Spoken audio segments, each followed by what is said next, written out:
उदाहरण 13 में क्या कह रहा है, दो अंकों की एक संख्या लेते हैं जो दो अंक का हो। कितने अंक का हो? दो अंक का। जैसे हम 25 लिखेंगे तो ये कितने अंक का हो गया? दो अंक का हो गया। ठीक है। 42 लिखेंगे तो कितने अंक का हो गया? दो अंक का हो गया। 1 4 1 2, दो अंक का। ठीक है। उसके अंकों को पलटने पर बनी संख्या का योग 66 है। उसके अंकों को क्या कर देंगे? पलट देंगे। जब दोनों ही को जोड़ेंगे, दोनों संख्याओं को, तो कितना हो जाएगा? 66 हो जाएगा। पुनः कहता है संख्या के अंकों का अंतर, यदि संख्या के अंकों का अंतर 2 हो। पुनः क्या कहा? संख्या के अंकों का अंतर कितना हो? 2 हो। अंक का अंतर। ठीक है। तो वह संख्या ज्ञात कीजिए। ऐसी संख्याएं कितनी हैं ये भी हमें पता करना है। चलो, अब जैसे कोई एक संख्या है 42 है ना, तो इसमें हमें पता है कि इकाई का अंक 2 है, दहाई का अंक 4 है। ये हमें पता है ना। लेकिन हमें यहाँ तो पता नहीं है। पता है क्या? नहीं पता है। जैसे ये संख्या हमारा 42 है, इसको हम लोग ऐसे लिख सकते हैं 40 जोड़ 2 लिख सकते हैं, है ना।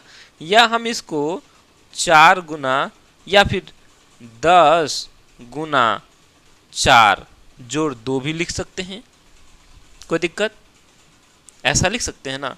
तो हम क्या करेंगे, इन दोनों ही संख्याओं को मान लेते हैं। ठीक है।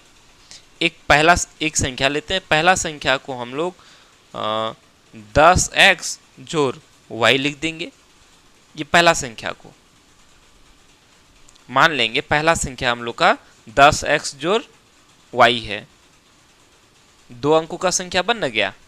लिख सकते हैं ऐसे, जैसे कि 42 है। 42 को हम लोग 40 जोड़ 2 लिख सकते हैं, या फिर 40 को हम लोग 10 गुना 4 जोड़ 2 भी तो लिख सकते हैं।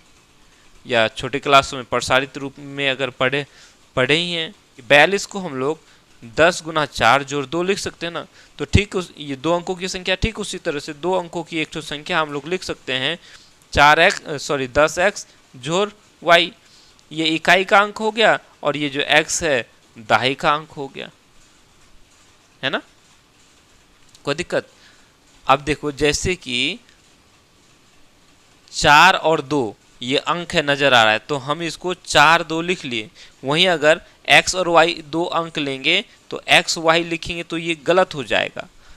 x y का मतलब क्या होता है? x और y यहाँ गुना हो रहा है। 4 और 2 यहाँ गुना नहीं हो रहा है, लेकिन ये x और y को इस तरह से लिखना, ये गुना हो जाएगा। ठीक है, क्लियर? प्रथम हम ये संख्या ले लिए। पुनः एक संख्या बोल रहा है कि उसके अंकों को पलटने पर बनी संख्या। अंक को पलट देंगे, तो अंक को पलटेंगे तो क्या हो जाएगा? एक संख्या हो गया 10y जोड़ x हो जाएगा। अब ये हमारा 42 है, तो 42 को हमने 10 गुना 4 जोड़ 2 लिख दिया।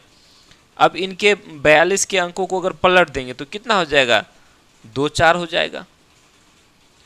4 2 है, इसको पलट देंगे तो 2 इधर 4 इधर, 24 हो जाएगा। 24 को हम लोग क्या लिखेंगे? 24 को हम लोग लिखेंगे 10 गुना 2 जोड़ 4, है ना। तो ये 2 यहां आ गया, 4 इधर आ गया, और इसमें 4 इधर था 2 इधर था। ठीक है, समझ में आई बात? चलो, इसी को लिखना है। ठीक है, लिखेंगे हल। ठीक है, बोलेंगे माना कि पहली संख्या बराबर क्या लिखेंगे? 10x जोड़ y। लिख लिया?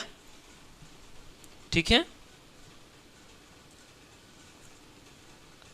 अंकों को पलटने पर दूसरी संख्या। अब हम क्या करेंगे? अंकों को पलट देंगे। तो अंक को पलटेंगे तो क्या हो जाएगा? दूसरी संख्या हो जाएगा 10y जोड़ x। इतना समझ में आ गया? ये समझ में आ गया मतलब मैथ बन गया। पुनः एक बार समझ जाओ, एक बार समझ लो। जैसे मान लेते हैं, ये ले लेते हैं 25 ले लेते हैं, तो 25 को हम लोग क्या बोलेंगे? 10 गुना 2 जोड़ 5 बोलेंगे। चूंकि ये 20 है, 20 और 5 है, तो 20 को हम लोग 10 गुना 2 बोलेंगे, 5 हो गया। इसको अगर पलट देंगे, अंकों को पलट देंगे, इकाई में 5 है, दहाई में 2 है, अब हम दहाई में 5 कर देंगे और इकाई में 2 कर देंगे, तो ये क्या हो जाएगा? 10 गुना 5 जोड़ 2 हो जाएगा, 10 5 50 और 2 52 हो जाएगा, है ना। तो ठीक उसी तरह से पहली संख्या को हम लोगों ने, क्योंकि इकाई और दहाई का अंक तो पता नहीं ना है, पता है हमें नहीं मालूम है, तो पहली संख्या को हम लोगों ने क्या कर दिया? 10x जोड़ y, 2 अंकों का संख्या बन गया।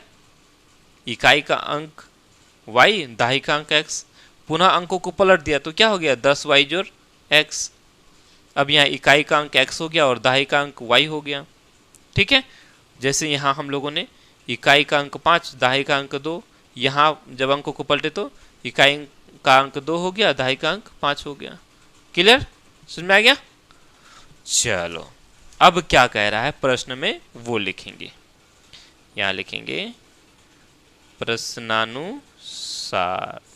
क्या कह रहा है प्रश्न में? प्रश्न में कह रहा है कि दोनों संख्याओं का योग 66 है, यानी दोनों संख्या को जोड़ेंगे तो कितना हो जाएगा? 66 हो जाएगा। चलो जोड़ते हैं। 10x जोड़ y जोड़ 10y जोड़ x बराबर 66। ये प्रश्न कह रहा है 10x जोड़ y पहला संख्या, दूसरा संख्या 10y जोड़ x, ये दूसरा संख्या। तो पहला संख्या और दूसरा संख्या का योग जोड़ दिए तो कितना बन गया? 66। ये प्रश्न कह रहा है। चलो इसको आगे बढ़ाने का काम है, थोड़ा आगे बढ़ा देते हैं। ये 10x और ये 1x, कितना x हो गया? 11x हो गया। उसके बाद ये 10y और ये 1y, कितना y हो गया? 11y हो गया बराबर 66।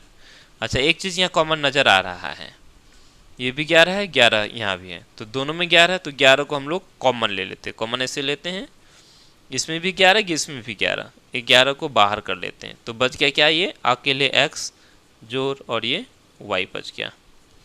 ठीक है, इसलिए कॉमन ले क्योंकि ये 66 है, 11 का पारा में कट जाएगा ना। 11 को इधर लेके आ जाओ, इसको हम लोग ऐसे लिखेंगे x जोड़ y बराबर क्या हो जाएगा? ये एक स्टेप डायरेक्ट कर लेते हैं। ये 11 गुना हो रहा है, बराबर की इस पर आएगा तो भाग हो जाएगा, यानी 66/11 हो जाएगा। और 66/11 का मतलब 6 हो गया ना। 66/11 मतलब 11 6 66, 6 बार में कट जाएगा, तो इधर ये 6 हो गया है ना। कोई दिक्कत? एक स्टेप थोड़ा कर लिया तो ये हमारा समीकरण 1 हो गया, क्योंकि आगे इसको कर नहीं सकते ना।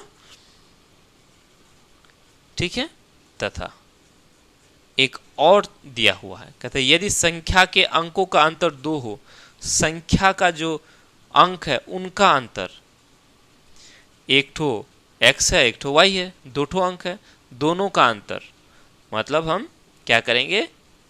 x में से y को घटा देंगे तो ये हो जाएगा 2, दोनों का अंतर 2 हो गया। क्लियर? अब ये हमारा समीकरण 2 हो गया। एक तो समीकरण 1 और ये समीकरण 2। समझ में आई बात? मेरे ख्याल से समझ में आया होगा ना। चलो, नहीं समझ में आया थोड़ा वीडियो को रोक करके पीछे करके फिर से देख लोगे, अच्छी तरह से समझ में आ जाएगा। अंतर मतलब दोनों में, जैसे अगर हम लोगों से पूछे 4 और 6 में कितने का अंतर है भाई, तो 4 और 6 में अंतर क्या करोगे? बड़ा में से छोटा को घटा दोगे ना, यानी 6 में से 4 चला जाएगा, बचेगा कितना? 2, है ना। 2 का अंतर ना है, तो उसी तरह से x में से हम y को घटा देंगे तो बचा कितना? 2। ये अंतर हो गया।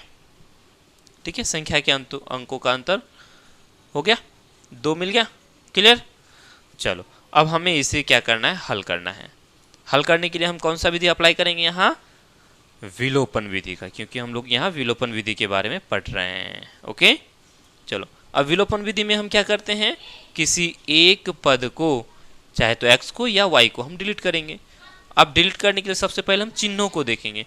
तो देखो ये दोनों x का चिन्ह जोड़ में है और ये y का चिन्ह अलग अलग है, अलग अलग है। जब अलग अलग होता है तो हम क्या करेंगे, जोड़ेंगे। अलग अलग चिन्ह रहने से जोड़ेंगे, एक जैसे चिन्ह रहने से घटाएंगे। अब जब यहाँ अलग अलग चिन्ह है तो यहाँ डिलीट करने में आसानी होगी। ये y है तो y को भी हम डिलीट कर देंगे, बराबर। तो ये y दोनों तो बराबर है, तो हम क्या करें, दोनों को जोड़ देंगे। अब इसमें जोड़ घटा गुना भाग गुना भाग करने की ज़रूरत नहीं है। लिखेंगे यहाँ समीकरण 2 जोड़, ठीक है, समीकरण 1, या समीकरण 1 जोड़ 2 भी लिख सकते थे। समीकरण 1 कोई बात नहीं, चलेगा। यहाँ समीकरण 1 समीकरण 2 लिखते तो कोई दिक्कत नहीं था, ठीक है। अब चूंकि यहाँ समीकरण 2 पहले लिखें है ना, उसके बाद समीकरण 1 लिखें, तो समीकरण 2 को पहले लिखना है। अगर यहाँ 1 लिखते, छोड़ो ना जी, यहाँ समीकरण 1 लिख लो और ये समीकरण 2 लिख लो। ये समीकरण 1 है, ठीक है, और ये समीकरण 2 है। तो चलो दोनों को लिख लेते हैं। x जोड़ y बराबर 6, x घटा y बराबर 2। बस इस तरह से लाइन खींच लेना है। अब कुछ नहीं करना, साइन बदलने की ज़रूरत इसमें नहीं है। अगर यहाँ घटा होता, घटा करते तो फिर, अब यहाँ देखो ये x और ये x दोनों जोड़ में है। देखो ये y जोड़ में और ये y घटा में, तो क्या हो गया, दोनों खत्म हो गया, डिलीट हो गया, विलुप्त हो गया। इसलिए इसको हम लोग विलोपन विधि कहते हैं। एक पद को हम लोगों ने विलुप्त कर दिया, डिलीट कर दिया। अब यहाँ देखो ये x जोड़ में, ये x जोड़ में, दोनों जोड़ में है, तो कैसे हो गया, एक ठो और एक ठो, 2 ठो x हो गया। 6 और 2 8 हो गया, ठीक है। तो यहाँ से क्या हो गया, x का मान 4 हो गया, है ना। ये 2 को हम बराबर के इस पार लेके आएंगे तो भाग हो जाएगा, यानी 8/4 हो जाएगा। 8/4 का मतलब देखो 2x बराबर 8 है, तो x बराबर कितना हो गया, ये 8, ये 2x के साथ गुना हो रहा है, इस पर आके भाग हो गया, तो 2 का 2, 2 चुका 8, यानी 4 हो गया। x का मान कितना आ गया, 4 आ गया। क्लियर। अब इस x का मान को किसी एक समीकरण में बैठा देंगे। यहाँ लिखेंगे x का मान किस में बैठाओगे, समीकरण 1 में बैठा, तो समीकरण 1 में रखने पर, ठीक है। चलो नीचे मेरा जगह नहीं है, आप लोग लिख लेना नीचे में। तो समीकरण 1 में रखेंगे। समीकरण 1 क्या है, x जोड़ y, है ना, x जोड़ y। तो x की जगह हम x का मान डालेंगे, 4 जोड़ है जोड़, y है y, बराबर है बराबर, और 6 है 6 लिखेंगे, ठीक है। तो y बराबर कितना हो जाएगा, ये 6, ये 4 इधर आएगा तो चूंकि जोड़ में इस पर आके घटा में हो जाएगा, यानी y बराबर 2 हो गया, ठीक है। x 4 आया, y 2 आया। इतना तक समझ में आया, ठीक है। तो x और y का मान हमें पता चल गया, ठीक है। तो हमें क्या करना है, यहाँ संख्या को बता देना है, ठीक है। लिखेंगे अतः संख्या बराबर इकाई का अंक, x 10 है, y 2 है, तो संख्या क्या हो जाएगा, पहली संख्या क्या हो जाएगा, 10 गुना x करेंगे, तो 10 गुना x कितना हो गया, 4। संख्या क्या है मेरा, ये है 10x जोड़ y, है ना जी। तो हम इसको ऐसे लिखेंगे ना, 10 गुना 4 जोड़ ये y मेरा 2, तो कितना हो गया, 10 चौका 40, 40 और 2 42 हो गया। संख्या हमारा क्या निकला, 42 निकला। क्लियर, कोई दिक्कत। हाँ, एक और चीज पूछा है कि ऐसी संख्याएं कितनी हैं,